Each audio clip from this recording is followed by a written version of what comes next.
पिता, पुत्र और पवित्र आत्मा के नाम पर आमीन। आप सबों को जय यीशु। आज हम लोग विशेष रूप से स्वर्गदूतों के विषय में मनन चिंतन करेंगे। स्वर्गदूत क्या है, कौन है, उनकी सृष्टि कैसे हुई, वो क्या काम करते हैं, आदि आदि विषय पर हम मनन चिंतन करेंगे। यदि पवित्र बाइबल को अगर हम सही रूप से पढ़ कर के देखें, पवित्र बाइबल में 4 प्रकार के आत्माएं पाते हैं। 4 प्रकार के आत्माएं। हर मनुष्य को ईश्वर सृष्टि किया, एक आत्मा उन्हें प्रदान किया। आदम की सृष्टि में उनके नथनों में प्राणवायु करके उन्हें आत्मा दिया ईश्वर ने, उसे मनुष्य की आत्मा कहते हैं। इसके बाद जो पवित्र आत्मा, जो ईश्वर की आत्मा है, दूसरी आत्मा। तीसरा हम सब जानते हैं जो दुष्ट आत्मा, जिसे हम शैतान भी कहते हैं। अभी चौथा जो आत्मा के विषय में बाइबल में लिखा है वो है स्वर्गदूत। स्वर्गदूत भी एक आत्मा है। पुराने विधान के अंदर स्वर्गदूत के विषय में 108 जगह पर बातें लिखा है। उसी प्रकार नए विधान के अंदर 165 जगहों पर स्वर्गदूत के विषय में लिखा हुआ है। तो स्वर्गदूत ईश्वर द्वारा सृष्टि किए हैं।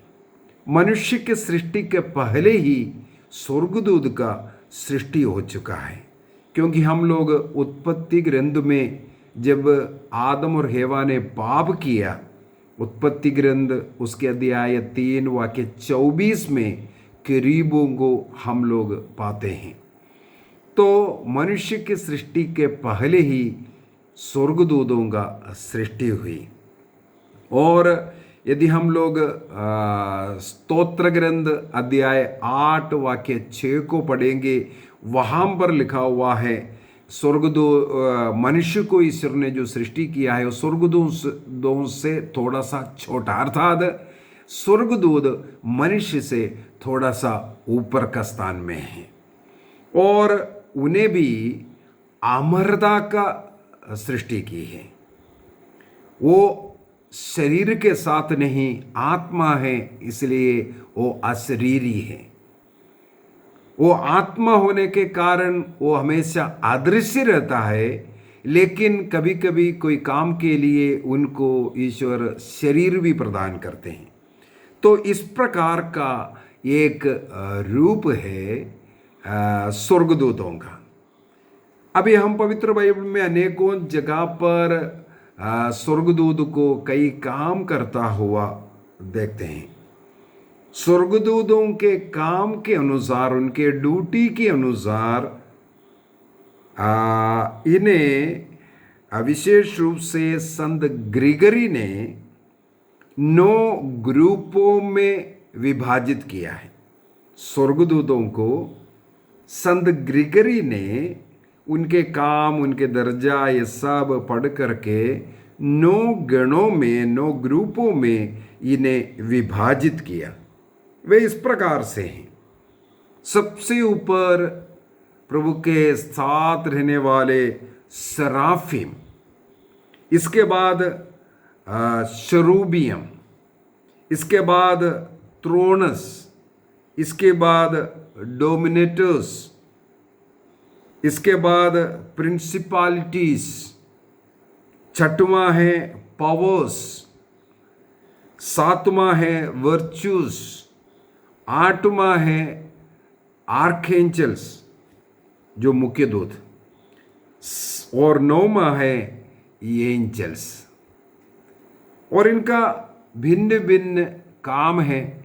किसी को हम मैनेजर कह सकते हैं, किसी को हम देखभाल करने वाले व्यक्ति कह सकते हैं, कोई गायक संघ का है, कोई संदेशवाहक है, इस प्रकार से है। और इनके विषय में बाइबल में, जैसे मैंने बोला, अनेकों जगह पर अनेकों काम करता हुआ हम लोग पाते हैं एक ग्रुपों में। और इन स्वर्गदूतों में से जो शरूबियम है, उन्हीं में एक था लूसीफर, जो हम लोग पढ़ते हैं जो शैतान बन गया है। उसके विषय में हम लोग कल मनन चिंतन करते हैं। आज स्वर्गदूतों के, तो ये 9 ग्रुपों में स्वर्गदूतों को विभाजित किया है। और साथ ही साथ बाइबल के अनुसार 7 मुख्य दूत है, जो आर्केंजल्स जो कहा है वो 7 है। कौन कौन है?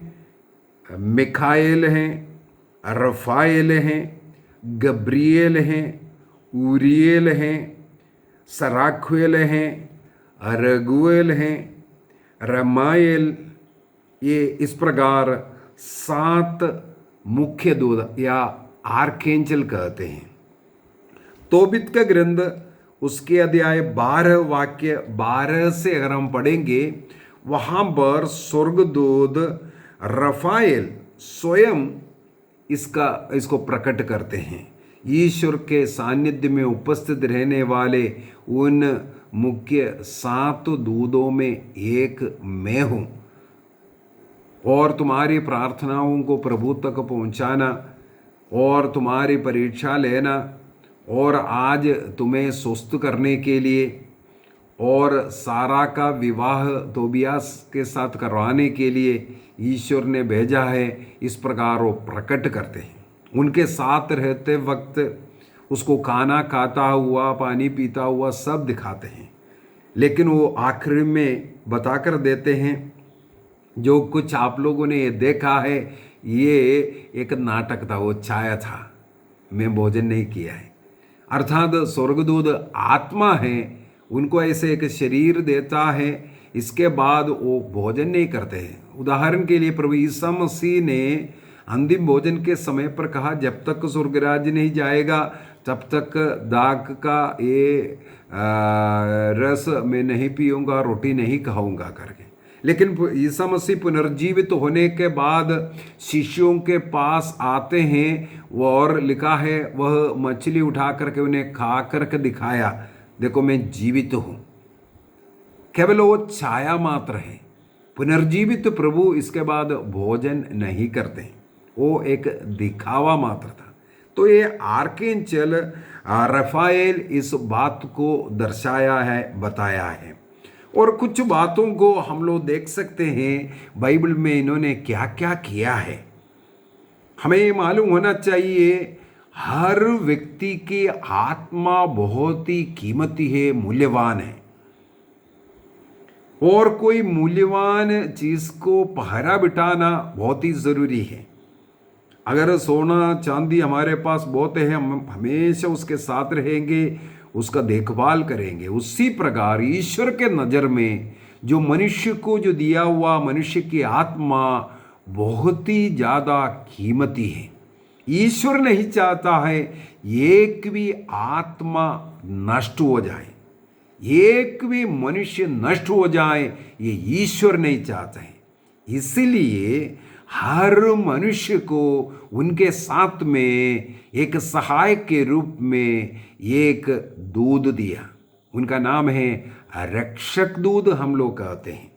हमारे साथ सदा रहकर हमारी मदद करने वाले रक्षक दूत। इस प्रकार सहायता करने वाले दूतों के विषय में हर मनुष्य के साथ हैं, हर देश के साथ हैं, हर स्टेट हम बोल सकते हैं। इस प्रकार विभाजित कर करके उस क्षेत्र को, उस देश को देखभाल करने वाले आत्मा के विषय में पवित्र बाइबल में लिखा हुआ है। तो इसको हमें समझने की ज़रूरत है, किस किस प्रकार आत्मा मनुष्य की सहायता करते हैं। यदि हम उत्पत्ति ग्रंथ से देखेंगे, कई जगहों पर कई लोगों को स्वर्गदूत दर्शन देता हुआ हम लोग पाते हैं। उत्पत्ति ग्रंथ 18 के अंदर 3 दूत अब्राहम को दर्शन दिया। अब्राहम ने उनकी सेवा परिचर्या की, उन्हें खाना खिलाए, सब देखो वहां पर भी खाना खिला रहा है, वो बैठ करके सब खाया है। केवल वो एक एक्शन मात्र है, क्योंकि वो आत्मा है। आत्मा को इस प्रकार का संसार के कोई भोजन की जरूरत नहीं। वो एक मनुष्य का रूप धारण कर आया है, इसलिए मनुष्यों जैसे वो व्यवहार कर करके दिखा रहा है। तो 3 व्यक्ति जो लिखा है इसके अंदर वो दूध, और कई जगह पर उसको प्रभु भी लिखा है, और कई लोग उसको पिता, पुत्र और पवित्र आत्मा भी बोलते हैं। लेकिन आगे चल करके उनमें से एक दूध जब लोत को दर्शन देते हैं, वहां पर हम एक व्यक्ति को देखते हैं। तो इस प्रकार स्वर्गदूत कई प्रकार, कई संदेश देने, आशीष देने लोगों के बीच में आते हैं, दर्शन देते हैं, बातें करते हैं। जिस प्रकार तोबित के ग्रंथ के अंदर तोबियास का जितने भी अच्छे कर्म को देख करके उनके आंखों की रोशनी वापस देने और उनके पुत्र का विवाह सारा से करवाने के लिए स्वर्गदूत आते हैं, और वो स्वर्गदूत अनेकों दिनों तक उनके साथ जीवन बिताया, उन्हें एक नए प्रदेश में लेकर के गया, उनका विवाह करा करके वापस तोबित के पास उन्हें छोड़ते हैं। इस प्रकार तोबियास का विवाह सारा के साथ करवा करके अपने पिता तोबित के पास छोड़ते हैं। तो ये सब हम लोग देखते हैं। और उत्पत्ति ग्रंथ अध्याय 24 के अंदर ये अब्राहम का एक सुंदर प्रार्थना है। इस प्रार्थना को हम लोग अपने हृदय में, अपने जीवन में उतारना बहुत ही सुंदर है। उनका पुत्र इसहाक के लिए एक बेटी वधु ढूंढने के लिए उनके परिवार का, घर का जो सबसे बुजुर्ग नौकर अर्थात एलियासर नाम है उनका, उस एलियासर को बुलाते हैं और उनसे कसम खिलाते हैं, मेरे देश में जा कर के मेरे जाति का, मेरे कुटुंब का एक लड़की को लेकर के आना मेरे बेटे के लिए, क्योंकि अन्य जाति के अन्य जो लोग हैं उनमें से हमारे बेटे का विवाह ना हो, ये अब्राहम चाहता था। तो उस नौकर एलियासर ने कहा, मैं आपका देश नहीं जान रहा, आपके लोगों को नहीं जान रहा, मेरे से कहीं गलती होगा। तब बहुत ही सुंदर तरीके से अब्राहम उनको समझाते हैं। वाक्य 7 को मैं थोड़ा पढ़ करके सुनाता हूं। प्रभु आकाश और पृथ्वी के ईश्वर ने मुझे मेरे पिता के घर और मेरे कुटुंब के देश से निकाला और शपथ लेकर मुझसे कहा कि वही एक देश मेरे वंशजों को प्रदान करेगा। वही प्रभु, जिस प्रभु ने मुझे मेरे कुटुंब से, मेरे पिता के देश से मुझे छुड़ा करके इस कनान देश में लेके आया, वही प्रभु तुम्हारे साथ अपना दूध भेजेगा, जिससे तुम वहां से मेरे पुत्र के लिए पत्नी ला सको। देखो, स्वर्गदूत तुम्हारी सहायता करेगा हमारे बेटे के लिए पत्नी ढूंढने के लिए। तो इसलिए हमें स्वर्गदूतों की मदद मांगना चाहिए। ईश्वर हमें दूध दिया है, हम उनको कई बार भूल जाते हैं। और हम लोग पढ़ते हैं ईसा मसीह के जन्म के समय पर, देख लीजिए, ईसा मसीह के जन्म के समय पर स्वर्गदूतों ने गीत गाया, उनकी महिमा गाई। स्वर्गदूतों जाकर के गडरिया लोगों को ये खबर दिया। इसके बाद हम लोग देखते हैं ईसा मसीह के जब गत्समनी वाटिका में जो प्राणपीड़ा हो रहा था, वहां पर स्वर्गदूत उनके मदद करने के लिए, शक्ति प्रदान के लिए, ढारस बांधने के लिए आए। ईसा मसीह का परीक्षा जब मरुभूमि में 40 दिन रात हो रहे थे, उनकी सेवा शुश्रूषा स्वर्गदूतों ने किया। ईसा मसीह के मृत्यु के बाद वो पुनर्जीवित हुआ। नारियों को 2 दूध उस कब्र के अंदर दिखाई दिया। ईसा मसीह के बाद 40 दिन के बाद उनका स्वर्गारोहण हुआ। तब फिर से 2 दूध आकर के उनसे कहते हैं, जो स्वर्ग जाता हुआ तुम लोगों ने देखा, वो पुनः वापस आएगा हमें लेके जाने के लिए। तो ईसा मसीह के जीवन के साथ हम लोग देखते हैं अनेकों स्वर्गदूतों का कार्य। तो ईसा मसीह के जीवन से जुड़ा है अनेकों दूत। उसी प्रकार हमारे जीवन में अनेकों कार्य के लिए स्वर्गदूत आते हैं।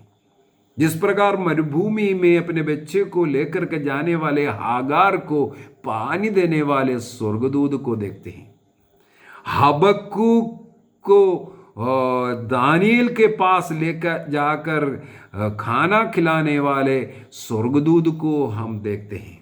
इसी प्रकार चाहे भोजन हो, चाहे चंगाई हो, नाना प्रकार के जरूरतों में मदद करने वाले स्वर्गदूत। निर्गमन ग्रंथ के अंदर हम लोग पढ़ते हैं, जब इस्राएली लोग कनान की ओर जा रहे थे मरुभूमि होकर के, तब ईश्वर ने स्वयं उनसे कहा, तुम्हारे आगे आगे स्वर्गदूत चलेगा, उसका आदर सम्मान करना है। अर्थात स्वर्गदूतों का आदर सम्मान कर उनकी सहायता लेना वो हमारे कल्याण के लिए, हमारे मदद करने के लिए, हमारी आत्मा को बचाने के लिए, हमें पाप से बचाने के लिए, हमें पाप के पापी दोस्तों के हाथ में पड़ने से बचाने के लिए ईश्वर ने हमें स्वर्गदूत दिया है। तो बाइबल के अंदर इस प्रकार अनेकों जगह पर मिलेगा। और देश की आत्माएं हैं।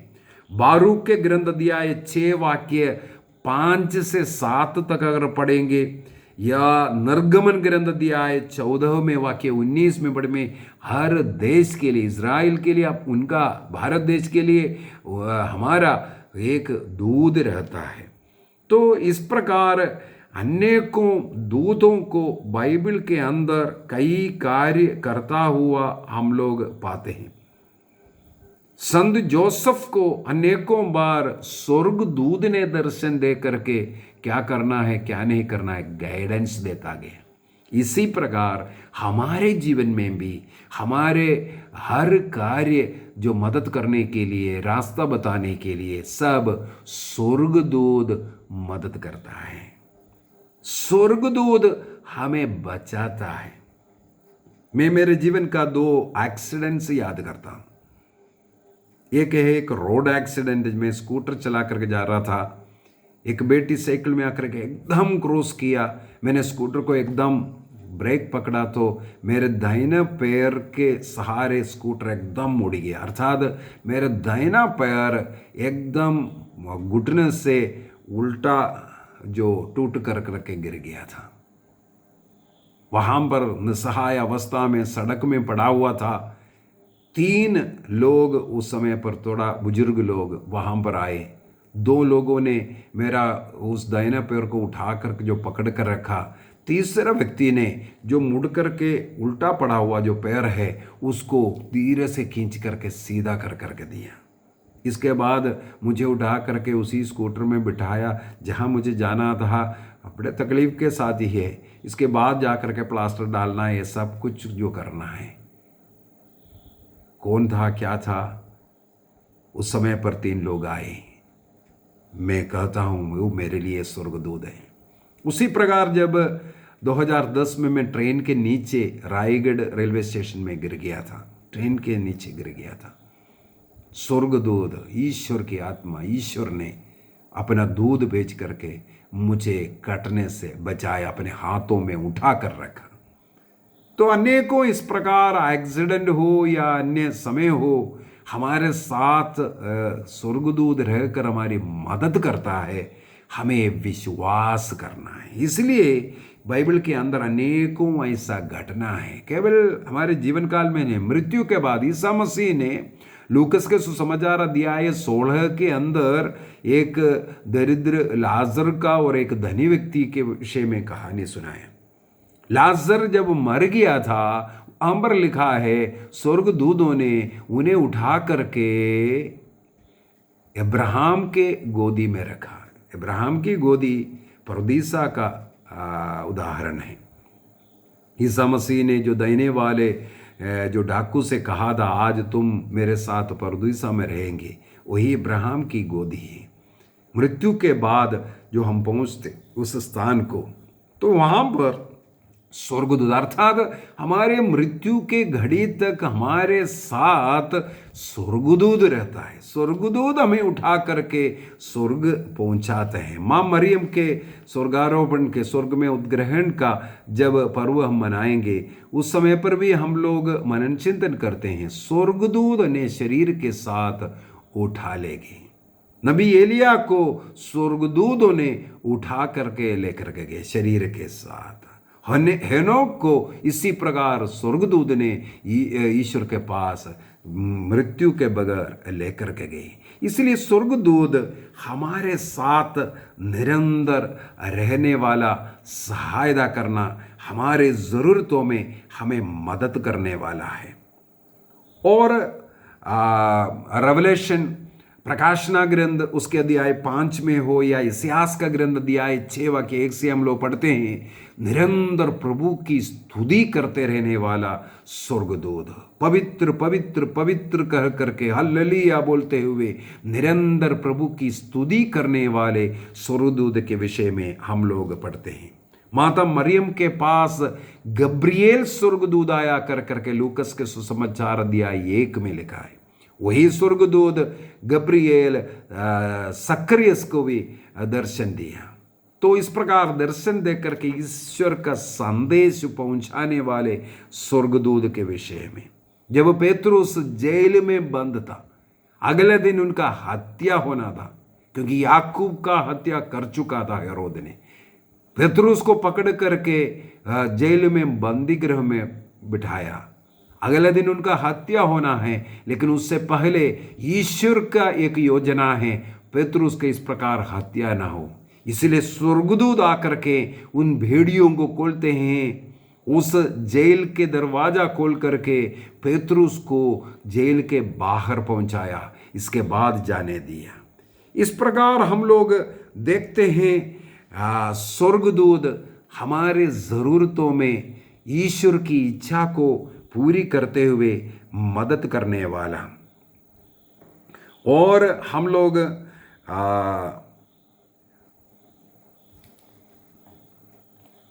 पढ़ते हैं दानिएल के ग्रंथ उसके अध्याय 10 वाक्य 9 से आगे अगर हम पढ़ेंगे, दानिएल उन दिनों में उपवास 21 दिन के उपवास और प्रार्थना कर रहे थे।